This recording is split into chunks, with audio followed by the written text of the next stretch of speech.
Hello বন্ধুরা, সবাই কেমন আছেন? আজকে চেন্নাই স্কোয়ার বলে একটা রেস্টুরেন্ট থেকে একটু ওই ইডলি আনিয়েছিলাম। তো এটা কোনো প্রমোশনাল ভিডিও নয়। এটা সত্যিই চেন্নাই স্কোয়ারে ইডলি ভীষণ ভালো। এর আগেও আমি খেয়েছি।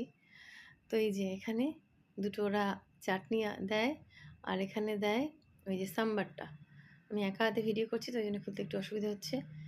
খুব দারুণ, মানে একদম গরম, গরম সাম্বারটা দেয়। এত টেস্টি হয়, এই যে দুর্দান্ত একদম, দারুণ লাগে খেতে। আর এখানে দেয় সেই সাদা যেটা নারকোল চাটনি। সাম্বার আর চাটনি দিয়ে ইডলিটা খেতে যা লাগে, আর এই নারকোল চাটনিটা আমার ভীষণ প্রিয়। কারণ এরকম যদি আমাকে ৪-৫ টা কৌটো দিয়ে দেওয়া হয় আমি খেয়ে নেবো। আমার ভীষণ ফেভারিট। এবার ইডলিটা স্টিমড ইডলি নিয়েছিলাম। এই যে থালার মধ্যে সাজিয়ে নিলাম ২ টো ইডলি। এখানে সাম্বার আর এখানে নারকোল চাটনি, ব্যাস আজকে আমার ডিনার। তাই চলুন বন্ধুরা, খেয়ে নিই, পরে আবার কথা হবে। সবাই খুব ভালো থাকবেন। আজকের ডিনারটা কিন্তু আমার খুব দারুণ ছিল। Thank you.